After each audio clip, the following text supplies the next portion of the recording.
Scary Story by Aurora Hooper. I had to ask my mom what creepy things I did in the past, since I always get told that I did terrifying things when I was young. This is a story that my mom and my grandmother told me recently.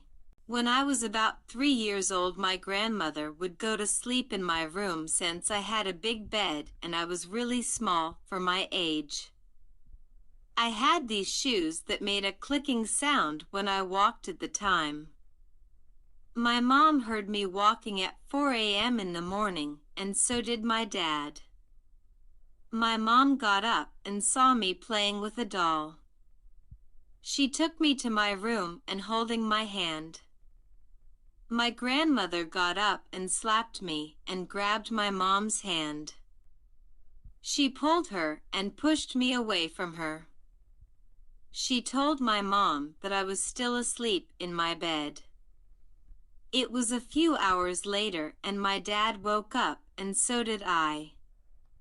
I woke up with my mom and my grandmother.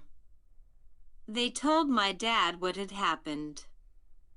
We smoked our house since my mom and my grandmother are Native American. It's been years and I'm 12 years old now, and something similar did happen that scared my sister and my mom. All that I hear now is that people tell me I should be in a mental hospital. The Killer in the Back Seat by Harry Kim. In town Glenvin, Emily was really exhausted from her job at the graveyard shift. She usually came late and was used to the darkness, but this particular night was different. The town was spread with the words of a killer in town. She went to a store to buy a new charger, but noticed that she forgot to close her car door. She ran to her car, but the car was okay. She was relieved and bought the charger and went back to her car. She noticed a shoe print on her seat, but she thought it was just a dirt from her shift that she had got on her jeans from digging in the mud, and then she drove to the way to her house. She caught a sight of a truck on her back mirror. It kept following her around the belfry and kept honking every 5 seconds. She finally reached her house. She swung her car door open and sprinted to her home.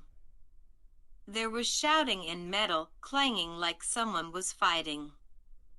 Finally, she grabbed her house doorknob. Suddenly, she felt a hand on her shoulder. Then, she fainted, hearing the pendulum sound that announced it was midnight. When she woke up, she saw a wraithy man staring at her. He was in her bedroom and she was scared. The man stepped forward and said, "Don't worry," and told her why he was in her bedroom and told her the real story. "I saw the killer going into your car. Every time he raised his knife, I honked so he knew I was there." Emily thought it was a miracle. She thanked the man and went to her kitchen. Then a one thought hit her in the face. How did the man get into her bedroom? Was he the killer? The end. Scary Doll Behind the Pink Door by Aniya Kirkland. There was a stormy night. Me and my friends were walking home. We stopped and we froze when we saw the haunted house. So, I said truth or dare to all of my friends, and then they all said dare. So, I said I dare us to go into that haunted house and explore, and Jacob said sure, and said I guess, I really don't care, and we all agreed. When we got on the footstep front of the door at the haunted house, Bella touched my hand and I jumped and I was angry. "Come on now, Bella," I said. So, when we went into the house, everything was covered in spider webs and it was also very dark. Luckily Gracie, Bella and Jacob had brought their phones with them. They turned on their flashlights and Jacob did go first upstairs and we followed him upstairs. When we got to the top of the stairs there was this pink and black door. It was cracked open. So I said, "Why are the other doors not open?" So we went in and we saw a doll just staring right at us. Bella pushed me out the way and looked in one of the doll eyes. She was an expert in dolls. 5 seconds later the doll jumped on her and we all ran out of that house and left Bella in the house alone with the doll, and when we were all front of the house, Bella came running out of the door and yelled at us, "Why did you guys left me behind?" And we all said, we all got scared and didn't wait to get out of the room. Sorry that we did not grab you with us when we were running away from the doll. When we went to my house, Bella, Gracie, Jacob, our moms were there to pick them up. Mom asked me why Bella was crying. So we all looked at each other and told our moms what happened to us and to Bella.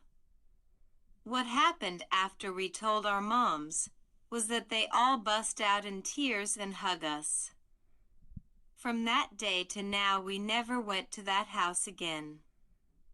We never saw Bella ever again, but when the moon is full on a dark night, I can hear Tab on my window, and when I turned around in my bed and looked in the way to my window and my face went white as a ghost.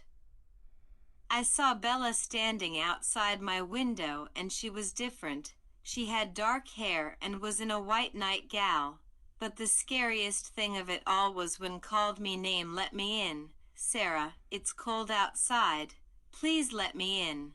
But it does not sound like her voice. It sounds like a little girl, but with her voice. I turned around facing the wall and I pretend to be asleep, but then it gets angrier and starts screaming and slamming at my window. "Let me in, Sarah, it's cold outside. Let me in, it's cold outside," and she had changed into so horrible creature with long nails and red eyes and sharp teeth. It on every night at the same time at midnight and screams at me to let her inside, but I don't not want to do it. I am so scared if that creature gets into my house and do something horrible to me or to my family. I hope it will stop someday. I can't sleep anymore for these terrible screams from it. So, if you are their creature, please leave me alone, go away. I don't know if this creature will ever stop haunting me. Don't Drive Late at Night by Aniya Kirkland. This happened to me on October 22nd, 2017. From a long time ago something crazy happened to me last, so I was driving on a night and then nobody was on the street, or I thought nobody was. I stopped at a red light and then this man came up to my car. He was dark-skinned, he had a brown beard, and he was bald with green eyes. I let down my window and I said, "Hi sir, what do you need?" And then he was just staring at me, and I was like, what the hell? But I didn't say nothing. Finally, he said, "I need a ride 4 blocks down." Then, when he said that, I got the shivers and something told me to roll up my window and lock my doors, so that's what I did. I'm glad I did that. Because he started to grab on my door handle, and then he finally stopped. He left for a second. I was so pissed, because the light was still red, and then he came running to my car and then threw a brick to my window, having glass going everywhere. Then he tried to grab me and cover my mouth, but I bit him and punched him to the ground. I know I may be a girl, but I'm strong then. He got back up and then up and start grabbing on my shirt and he almost got me, so I turned around and was looking for a weapon because I needed to get away from that crazy man until I remember that I had a bat in the back seat, and then I hurried and grabbed it and whacked him with it. Then he started bleeding, and those 10 words he told me I will never forget. He said, "You better watch your back because I will kill you." I hurried and drove off. I was so in pain that I went straight home. I told my husband, and I told him what he said, and my husband told me to stay off that street and don't drive at night, and I did as he said. My car windows are fixed, and I hope I never see that psycho never again in my life.